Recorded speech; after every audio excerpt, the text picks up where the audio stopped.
Well, as you can see, I am at Wheel Betsy. Well, you probably won't know this, but a number of people may have seen my previous video of this place, where last year I came to some pictures of this with the Milky Way behind it in an almost vertical position. But we're at a very different time of year now. It is early March, and the Milky Way is at quite a shallow angle to the horizon when it rises about just before 4 a.m. Or the Milky Way core, I should say. And I'd like to take an image from this point with the Milky Way arching over the building, but that isn't going to happen because the celestial mechanics are just not going to work out that way. I have to be over on this little grassy bit over here, and that seems to be the only place where I can be, given all the gorse bush and the terrain, where I can get an image of the Milky Way in the vicinity of the building. So I need to be over here. And in doing that, the Milky Way will rise about here, the core, and it will arc its way across here, sort of slightly behind the building, in fact, and then reappear up there. And it'll be in an arc going that way, the actual arc of the Milky Way itself. And then the whole thing, let's try and do it like that, will arc its way over like that. I hope that makes some sense. It'll look prettier than my finger, obviously. So I think I'm going to go with this. I have a number of other options for today, and it's always difficult deciding on a location. There is the inevitable FOMO, fear of missing out. Wherever I go, there's always potentially a better shot somewhere else, but eventually you have to settle. This is a nice sheltered spot. I can be parked quite nearby, and I haven't got to risk kind of winter temperatures right up on the moors, and it's going to be cold tonight. Down here it's going to be about -1, up there a few degrees cooler than that.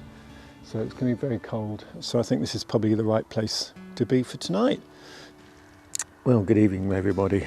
I'm on Dartmoor. I'm going to make this a separate video piece, this one I think. I've been doing all sorts of things down here. I'm on a part of a 3-night trip out, road trip in Betsy, and I find myself back at Wheel Betsy, after which the van has been named, down in Devon.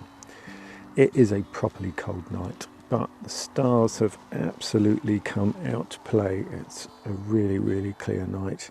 Still quite early. It's probably about 8:30, I think, something like that, but it's a good couple of hours and a bit after sunset, so we've got proper dark skies, which is great. But the real shot that I want to take tonight of Wheel Betsy, of this building with the Milky Way behind it, or beside it, rising beside it, that's going to be much later in the night, really in the small hours, in fact. So I've got some time to kill this evening, and I thought what I might do is just set up the camera to take a picture of Orion Nebula. Now I've got a slightly longer lens with me here, but it's the 24 to 200mm lens, so it's not particularly wide aperture lens. If I go to something like, and I'll probably try 70mm, something like that, maybe 100mm, then it's going to be down at f6.3, so that is generally no good for photographing stars, let alone nebulae. And so I will need to set up the star tracker. I think this lens is going to be light enough to be able to, for the tracker to be able to cope with. So I'm going to give it a go.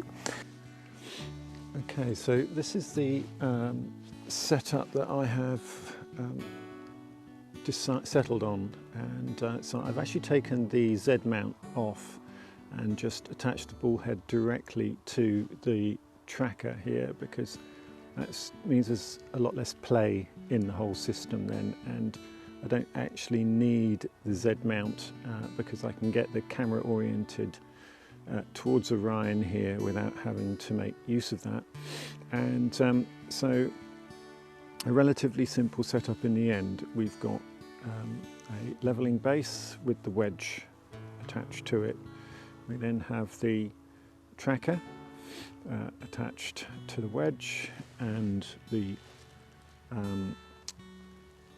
ball head attached to the tracker and the camera to the ball head. That's all it takes to set one of these up.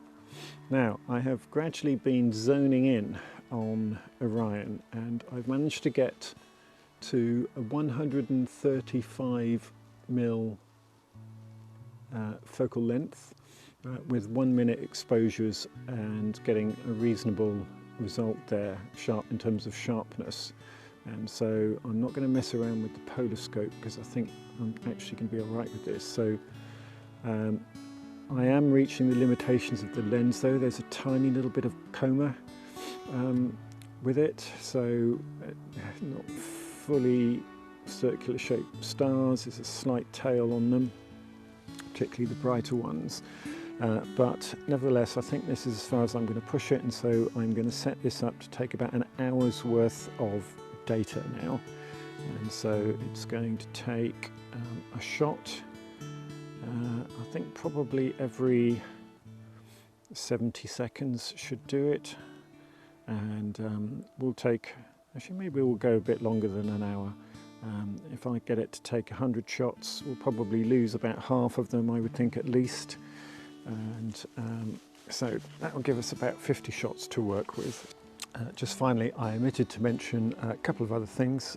I have set a power bank up on this, so it's providing USB-C power to the camera, and I've also put a remote shutter release on for when I was setting things up as well, or just to try and reduce the amount that I was having to handle the camera during the setup.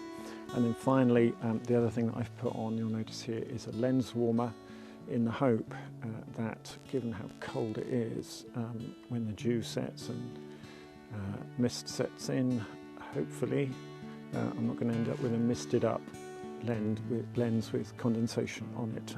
I will need to check it every so often though, but at the moment we're clear, and so I'm just going to let this go for the next hour and a half or so. Catch you later.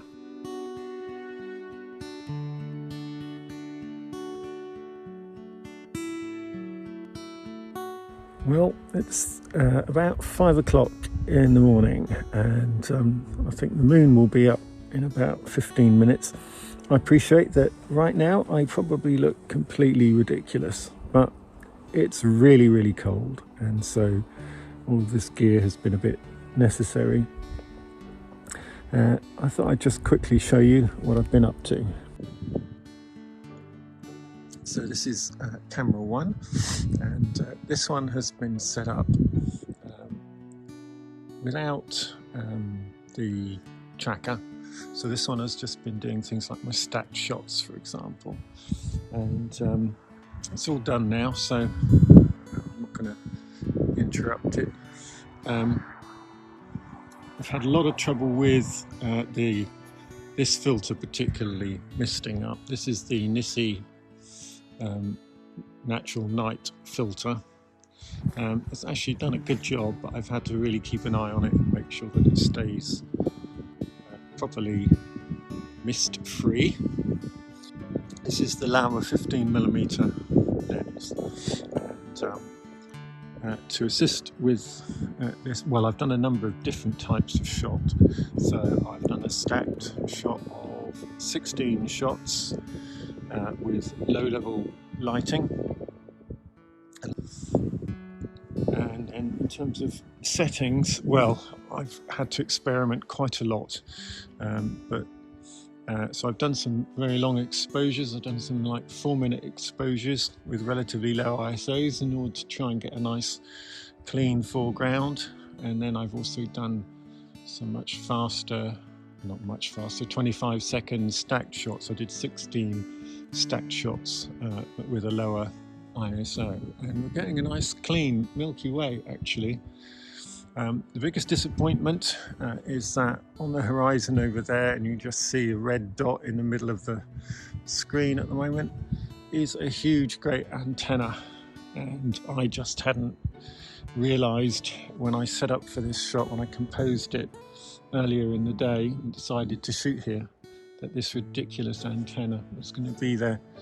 So this is camera one, and this has mainly been doing the foregrounds and doing the stack shots. I also tried a couple of single exposure shots that I will see what I can get out of those in terms of not having to do all the more complicated stuff in terms of stacking and so on. So a whole mix of different approaches that I have used here.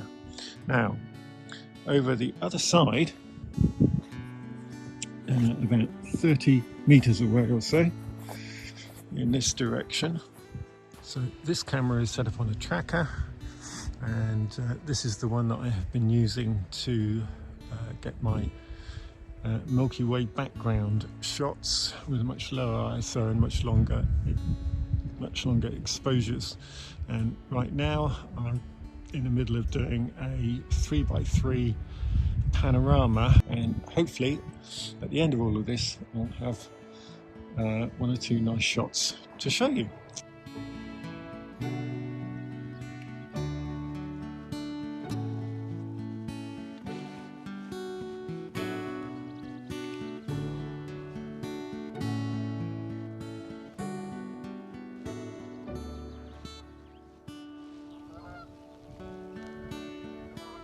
Well, I'm still on site and still packing away. So what's the time now? Can't tell, my watch is running out of battery.